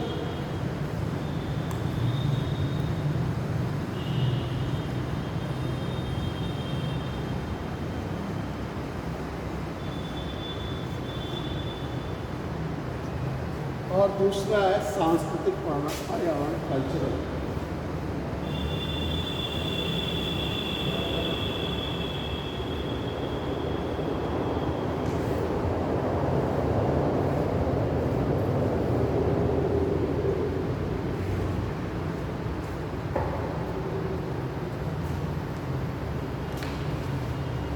प्राकृतिक पर्यावरण हमारे चारों तरफ जो भी प्रकृति के द्वारा चीज़ें हैं वो सब क्या है, प्राकृतिक। जैसे आप मिट्टी देख रहे हैं, जल देख रहे हैं, देख रहे हैं, ये सब क्या है, प्राकृतिक पर्यावरण। रिलीफ देख रहे हैं, चर्च देख रहे हैं, ये सब प्राकृतिक पर्यावरण के प्राकृतिक पर्यावरण के हमारे चतुर्दिक प्रकृति के पर्यावरण का निर्माण होता है उसे हम प्राकृतिक पर्यावरण कहते हैं, नेचुरल इन्वायरमेंट कहते हैं, जिसे हम लोग फिजिकल इन्वायरमेंट भी कहते हैं। दूसरा है सांस्कृतिक पर्यावरण, कल्चरल इन्वायरमेंट, या इसको मैन मेड इन्वायरमेंट भी कहते हैं, मानव के द्वारा निर्मित पर्यावरण भी। इसे मानव के द्वारा इस पर्यावरण का निर्माण किया गया है, इसको हम मानव निर्मित पर्यावरण कहते हैं, या सांस्कृतिक पर्यावरण। संस्कृति भी कोई बनकर नहीं आई, उसको भी मानव के द्वारा बनाया गया। कल्चर भी जो है हमारा, वो किसके द्वारा बनाया गया है? मानव के द्वारा बनाया गया है। क्योंकि आप देखिए अलग अलग जगहों की संस्कृति अलग अलग है, जो समय के साथ उसमें परिवर्तन भी होता रहता है। जैसे आप देखते हैं बरगद की जब पूजा होती है तो बरगद में बहुत सारे पेड़ होते हैं, तो महिलाएं जो वहीं तक जाती हैं पूजा करने, वहीं जाए। लेकिन जब पेड़ पौधे कट गए तो क्या होता है, एक डाल लेकर घर में पूजा की जाती है, एक डाल लेकर घर में पूजा की जाती है। तो ये संस्कृत कौन बनाता है? मानव। जैसे पहले के लोग पढ़ते थे, आप लोग जो पढ़ते थे, तो मान लो हम लोग के समय शिशु जो क्लास में तो शिशु हो गया। इससे पहले जो पढ़ते थे क्लास 1 से पढ़ते थे, कक्षा 1 से पढ़ते थे, 1 2 3 4 1 से नाम लिखाया जाता था, शिशु से आगे नाम लिखाया जाता था। अब क्या है, अब आप देखते हैं नर्सरी पहले पढ़ेंगे, फिर LKG पढ़ेंगे, फिर UKG पढ़ेंगे, फिर क्लास 1। तो ये कौन बना रहा है? ऐसी संस्कृति कौन डेवलप कर रहा है? एक जगह तो हमने देखा उसमें लिखा हुआ था संस्कृत में pre nursery, nursery LKG UKG, तब आप क्लास 1 में। ऐसी संस्कृति को कौन बना रहा है? हम लोग बना रहे हैं। तो ये मानव में ऐसे पर्यावरण को कौन बना रहा है? मानव के द्वारा पर्यावरण बनाया गया। जैसे पहले था बच्चे जो है टीचर के सामने आने में डरते, टीचर से बात करने में डरते, लेकिन अब क्या है, अब उसी को ये कहा जा रहा है कि जो हमारे स्टूडेंट से जो टीचर है उनके बीच एक फ्रेंडली रिलेशन होना चाहिए, एक मित्रवत रिलेशन होना चाहिए, जिससे कि वो अपनी बात कह सके। स्टूडेंट अगर कुछ पूछना चाह रहा है तो डर की वजह से वो नहीं पूछ पाता। तो जो है ऐसे कल्चर कौन बना रहा है? हम बना रहे हैं। तो कल्चरल इन्वायरमेंट किस तरीके के आप पर्यावरण का बना रहे हैं, वो सांस्कृतिक पर्यावरण कहलाता है। जैसे आपका समाज, सोसाइटी का निर्माण कौन करता है? करता है। तो समाज का निर्माण, जो सामाजिक पर्यावरण हमारा सोशल इन्वायरमेंट है, उसका निर्माण किसने किया? मानव। जो क्या कहते हैं उसको, जो सामाजिक संबंधों का जाल होता है वो समाज, net of the social society. समाज क्या है? जो सामाजिक संबंधों का एक जाल। अगर हमारे एक दूसरे से संबंध ना हो, हमारा काम आपसे न के, आप हमारा काम इससे न के, तो हमारे इतने संबंध मजबूत नहीं होते। संबंध कई तरीके के होते हैं, आप जानते हैं। वो संबंध ज़्यादा मजबूत होते हैं जब हम एक दूसरे को जो व्यवहारिक रूप में देखते हैं। जब हम किसी चीज़ की निंदा करते हैं, मजबूत वो संबंध होते हैं जिसमें निस्वार्थ, लेकिन व्यवहारिक रूप में वही संबंध मजबूत होते हैं। अगर हमारा आपसे काम कोई निकल रहा है तो हम आपके पास जाएंगे, आपका अगर एक फ़ोन आ गया तो आप 10 बजे देखेंगे तो काम वेट करेंगे। लेकिन अगर आपका आपसे उनको आपसे कोई काम नहीं है, चलो सुबह कर लेंगे, कल कर लेंगे, उससे पहले भी धीरे धीरे। तो ये क्या है? ये रिलेशनशिप, संबंध। तो सोसाइटी जो हम बनाते हैं, समाज, ये भी सांस्कृतिक पर्यावरण है। इसी तरह के हमारे समूह जो बनते हैं, वो आपके आदिवासी क्षेत्र जो हम सेटलमेंट बना रहे हैं, वो हमारा सांस्कृतिक पर्यावरण का तरह बता रहा है। अगर हमने किसी जो प्राकृतिक रूप से अनउपजाऊ मिट्टी थी, अगर हमने उसको उपजाऊ बना लिया, तो वो भी सांस्कृतिक पर्यावरण के अंदर है। यानी कि मानव के द्वारा निर्मित, मानव के द्वारा जो निर्मित पर्यावरण है, मानव के प्रयास से जो पर्यावरण निर्मित हुआ है, उसको हम सांस्कृतिक पर्यावरण कहते हैं। इसके अंदर बहुत सारे इसके डिवीजन हो सकते हैं, लेकिन उस पूरे गहराई में हम लोग को नहीं जाना है। सांस्कृतिक पर्यावरण उस पर्यावरण से है जिसका मानव के द्वारा निर्माण किया, मानव के द्वारा निर्मित हुआ, जिसमें बहुत सारे आर्थिक पर्यावरण हो गया, सामाजिक पर्यावरण हो गया, राजनैतिक पर्यावरण हो गया, बहुत सारे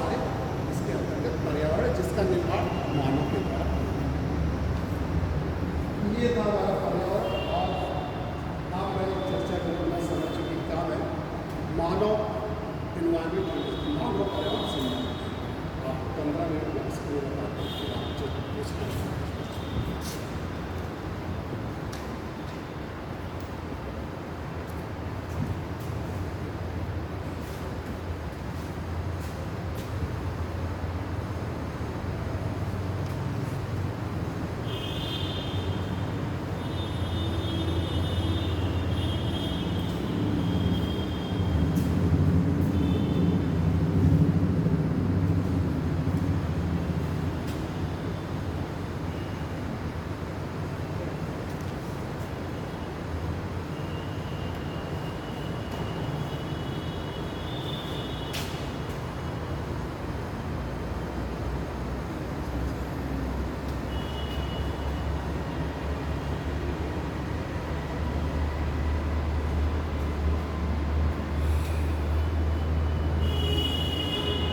changing relations between man and environment, मानव और पर्यावरण के मध्य संबंधों का बदलता स्वरूप।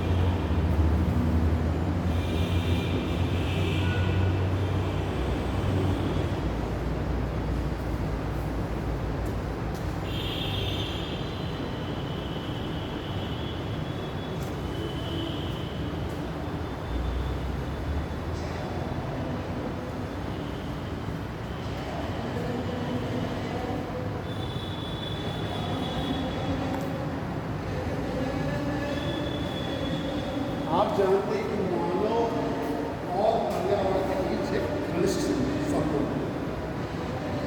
मानव पर्यावरण को से प्रभावित भी होता है और मानव पर्यावरण को प्रभावित भी करता है।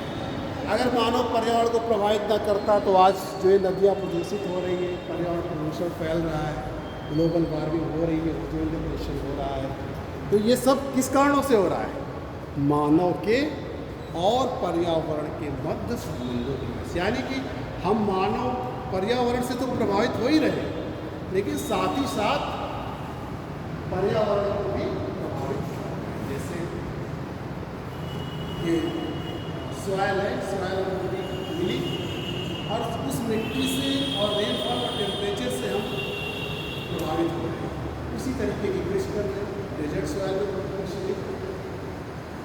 जो एनुअल सॉइल है, माने कि हमारे यहाँ उपजाऊ मिट्टी है, दोमट मिट्टी है, तो उसमें हम गेहूँ और चावल की खेती कर रहे हैं।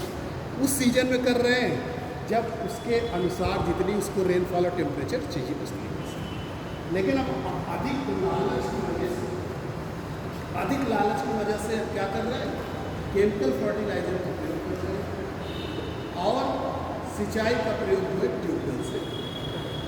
तो आपके सामने कौन से पर्यावरण संकट आ रहा है? एक तो उस मिट्टी की उर्वरता क्या होती जा रही है, और जो हमारे अंडरग्राउंड वाटर लेवल है, जो भूजल का स्तर है, वो क्या होता है? कम होता है। तो इसको कौन प्रभावित कर रहा है? मानव। यानी कि मानव तो उपस्थित मिट्टी और जल और तापमान से प्रभावित होकर उसने एग्रीकल्चर कार्य शुरू किया, कृषि कार्य शुरू किया। लेकिन मानव की ही गतिविधियों से, मानव की ही क्रियाओं से हमारा जो मिट्टी का पर्यावरण था, सॉइल एनवायरनमेंट था, वो क्या हो रहा है? वो प्रभावित हो रहा है। उसकी उर्वरता कम होती जा रही है और भूजल का स्तर गिरता जा रहा है। और अगर हम उस भूजल को जो ट्यूबवेल से सिंचाई कर रहे हैं उसमें जनरेटर का प्रयोग कर रहे हैं, तो साथ ही साथ हम अपने इन्वायरमेंट को प्रदूषित भी कर रहे हैं। तो ये कौन कर रहा है? मानव। एक तरफ तो मानव पर्यावरण से प्रभावित हुआ और दूसरी तरफ मानव पर्यावरण को प्रभावित हुआ। तो अगर मानव पर्यावरण के संबंधों की बात करें तो मानव अपने जन्म के पश्चात से ही मानव और पर्यावरण के बीच एक घनिष्ठ संबंध, जब से मानव पैदा हुआ, since the birth of the human there is a close relationship between man and human. और जन्म के पश्चात जैसे उसने जन्म लिया तो मानव की सारी आवश्यकताओं की पूर्ति किससे हुई? अपने पर्यावरण से। After taking birth man completed all the needs from their environment.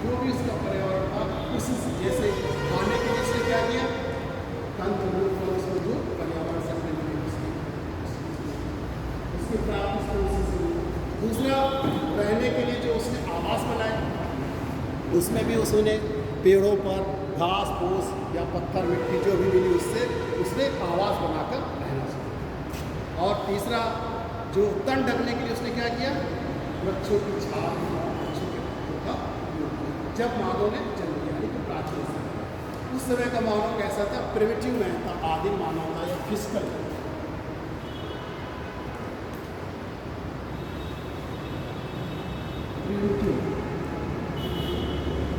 आदिम मानव, या इसी को फिजिकल मानव भी कहते हैं, भौतिक।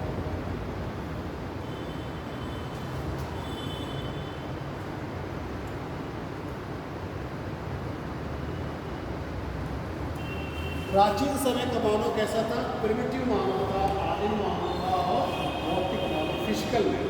फिजिकल मैन, भौतिक मैन इसलिए कहा गया कि इसके जो कार्य थे उस समय जो अन्य प्राणी थे उन्हीं के समय।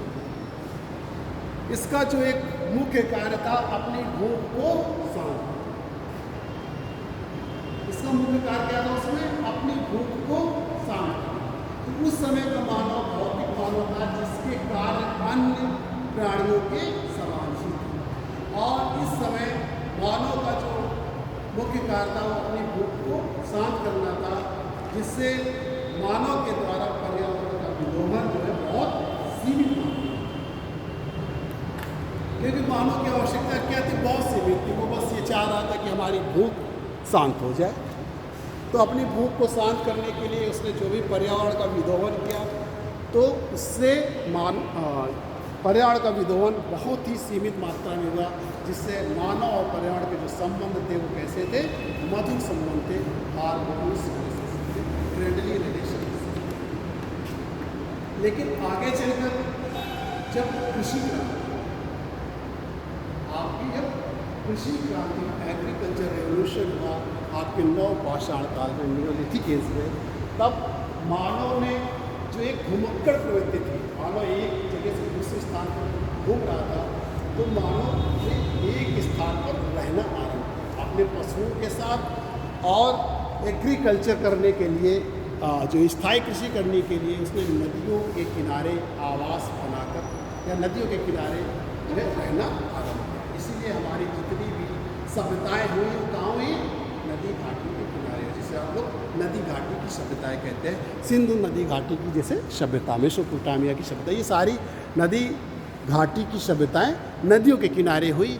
क्योंकि अब मानव ने भाई नदियों के किनारे इसको दोनों चीज़ें उपलब्ध थी, एक तो उपजाऊ मिट्टी मिली इसको, फर्टाइल सॉइल मिली, और दूसरा उसको जल अधिक मात्रा, क्योंकि उसको अपने पशुओं के लिए भी जल चाहिए था, सिंचाई के लिए भी चाहिए था, और अपने दैनिक कार्य के लिए भी जल चाहिए।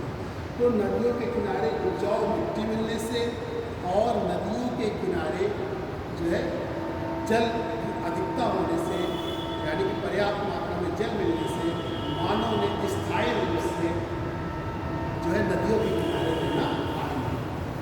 अब जब मानव ने नदियों के किनारे रहना आरंभ किया, एक साथ रहना आरंभ किया, तो उनमें जो है नातेदारी और रिश्तेदारी भी आरंभ हुई, यानी कि उनके वैवाहिक संबंध भी स्थापित हुए। जो अभी तक इधर उधर घूम रहे थे, जो है कभी यहाँ पर है कभी वहाँ पर है, तो वो प्रवृत्ति को छोड़कर मानव ने जो है एक स्थायी जीवन आरंभ किया, और उनके यहाँ पे भी एक संस्कृति का विकास हुआ, जिससे जो हमारा आदिम मानव था, भौतिक मानव था, वो इसमें परिवर्तित हो गया, सांस्कृतिक मानव में परिवर्तित हो गया, कल्चर्ड मैन।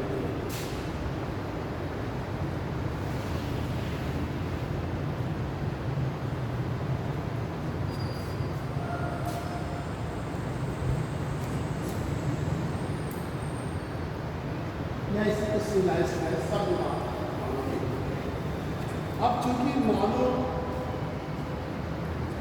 जो थे वहाँ पर, तो उनके बीच नातेदारी और रिश्तेदारी से वैवाहिक संबंध स्थापित हुए, जिससे हमारी जनसंख्या बढ़ी। जब मानव की जनसंख्या बढ़ी तो मानव की आवश्यकताओं में भी वृद्धि। अभी तक चूंकि मानव जो है उनकी संख्या कम थी, लेकिन जब वैवाहिक संबंध स्थापित हुए और वो एक जगह स्थायी रूप से रहने लगे तो मानव की जनसंख्या में वृद्धि हुई और मानव की जनसंख्या में वृद्धि होने की वजह से उनकी आवश्यकताओं में भी वृद्धि हुई। और जब मानव की आवश्यकताओं में वृद्धि हुई तो उससे पर्यावरण के विदोहन की दर भी अधिक हुई। जो पर्यावरण का जो इन्वायरमेंट का हमारा एक्सप्लॉयटेशन हो रहा था धीमी गति से, अब उसमें पहले से तेजी है। और वो किसमें हुआ? मानव अपनी आवश्यकताओं की पूर्ति करता है। तो मानव की जनसंख्या में वृद्धि हुई तो मानव की आवश्यकताओं में भी वृद्धि हुई। यही कृषि पशुओं को पालना शुरू कर दिया था और स्थायी कृषि करना शुरू कर दिया था। इसलिए पर्यावरण का विदोहन पहले से अधिक होने लगा और मानव ने पहली बार पशुओं और पौधों को पालना शुरू किया।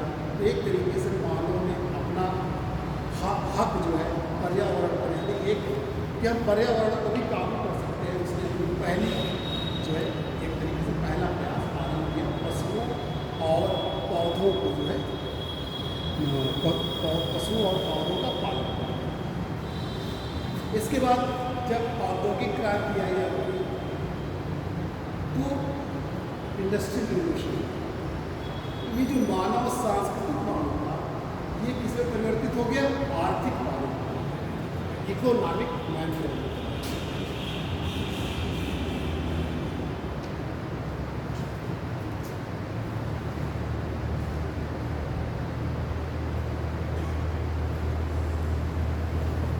एक बात और जाने, मानव की आवश्यकताओं की वृद्धि के साथ सांस्कृतिक मानव ने पर्यावरण का विदोहन उसने अधिक तीव्रता से शुरू कर दिया पहले से, लेकिन इस समय उसके द्वारा जो पर्यावरण का विदोहन किया जा रहा था उससे पर्यावरण को कोई नुकसान नहीं पहुँचा।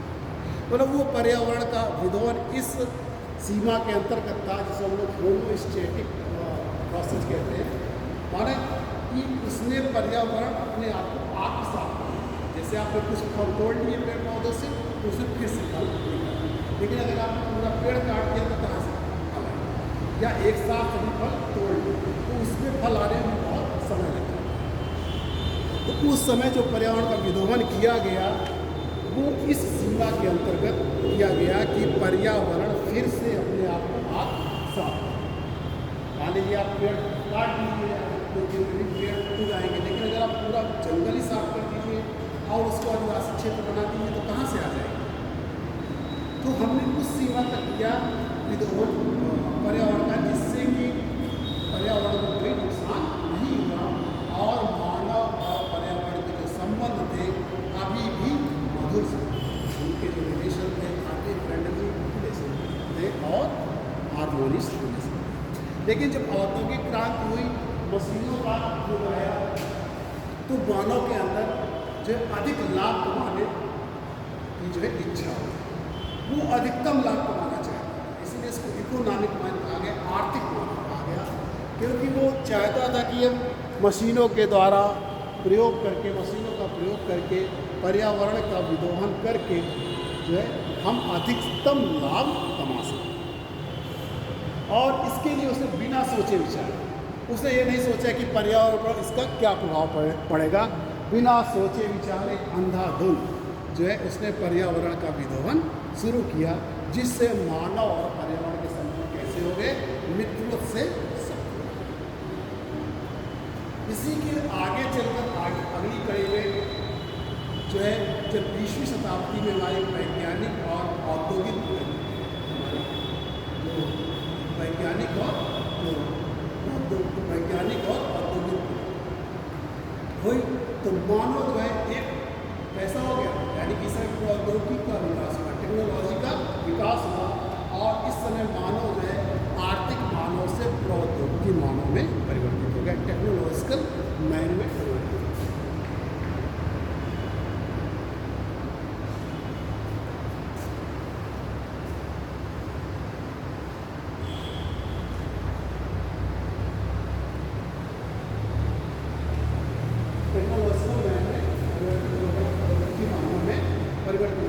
यानी कि अब मानव जो है पर्यावरण का विदोहन करने में पहले से कहीं अधिक समर्थ हुआ। अब मशीनों का प्रयोग होना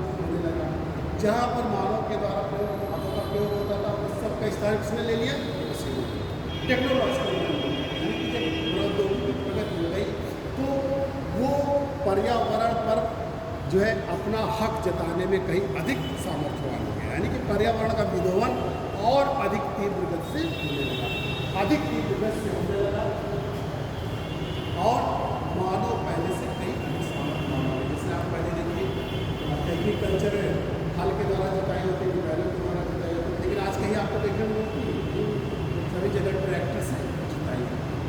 इसी तरह फसल काटने में पहले मजदूर आते थे, आप देखिए मशीनें आती है, पहले फावड़े से आप खुदाई करते थे, अब जेसीबी आती है, आप तुरंत 1 घंटे खुदाई करते। तो टेक्नोलॉजिकल प्रौद्योगिकी मानो यानी कि हम निरंतर जो है प्रगति करते गए और पर्यावरण का जो विलोमन है वो बहुत आसानी से करने में समर्थ हो।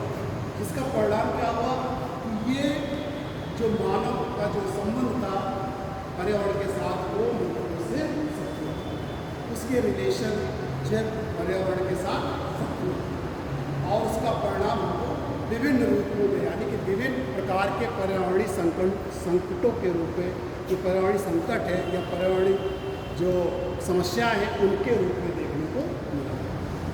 जैसे ग्लोबल वार्मिंग है, आप देख रहे हैं, क्लाइमेट चेंज है, जलवायु परिवर्तन देख रहे हैं, मृदा जो सॉइल सैलिनाइजेशन है, मृदा लवणीकरण है, ये विभिन्न प्रकार के पारिस्थितिक संतुलन है, पर्यावरण प्रदूषण है, जल संकट है, ये सब क्या है? ये मानव का पर्यावरण के जो साथ संबंध है उसी का परिणाम है, उसी का रिजल्ट है कि जो मानव ने पर्यावरण के साथ संबंध इस तरीके से बना दिए, उसका बिना सोचे विचारे जो है अधिकतम विध्वंस शुरू कर दिया, तो मानव के जो संबंध है वो सतमत हो गए और ये जो परिणाम आया वो हमको विभिन्न पर्यावरणीय समस्याओं के रूप में देखने को मिला। जैसे ग्लोबल वार्मिंग, मंडलीय वाष्पीकरण, उसको हमने बताया, क्लाइमेट चेंज, जलवायु परिवर्तन बताया, ओजोन डिप्रेशन, ओजोन क्षरण, ठीक, जल संकट, वाटर क्राइसिस, ये विभिन्न प्रकार की आप समस्याएं देख रहे हैं और ये समस्याएं किसी एक देश की नहीं है, ये पूरे विश्व की जो है ज्वलंत समस्या है और इन समस्याओं को हल करने के लिए, इनके समाधान करने के लिए समय समय पर जो है विभिन्न प्रकार के सम्मेलन भी वैश्विक स्तर पर आयोजित किए जाते हैं।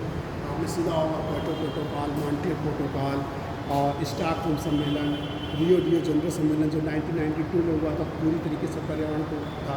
1972 में जो स्टॉकहोम सम्मेलन हुआ था, पृथ्वी सम्मेलन, ये विभिन्न प्रकार के सम्मेलन समय समय पर, पेरिस एग्रीमेंट जो क्लाइमेट चेंज से निकल हुआ, ये विभिन्न प्रकार के सम्मेलन आयोजित होते हैं और इसी के बीच जो है सस्टेनेबल डेवलपमेंट 1987 में 1987 में संपोषणीय विकास की संकल्पना आई, सस्टेनेबल डेवलपमेंट की भी संकल्पना आई।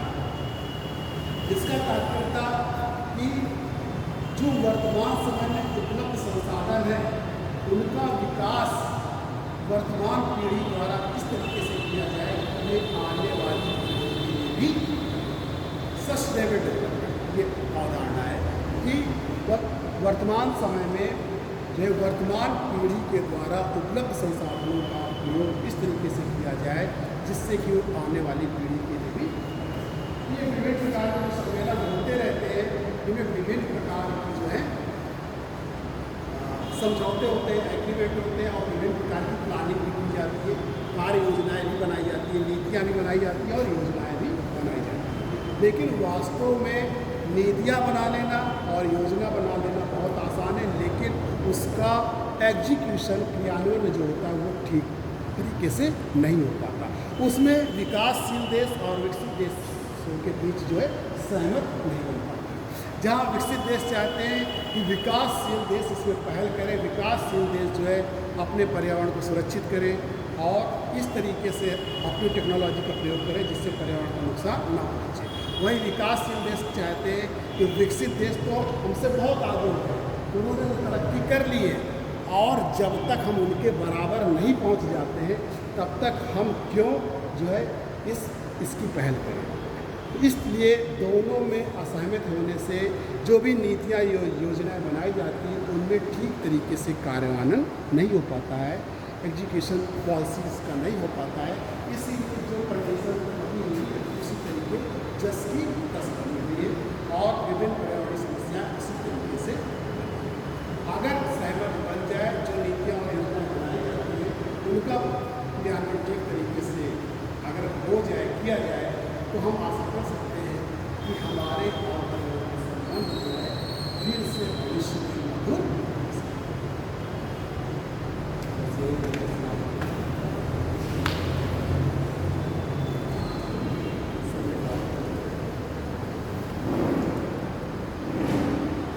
ठीक है, कल हम आपको जो है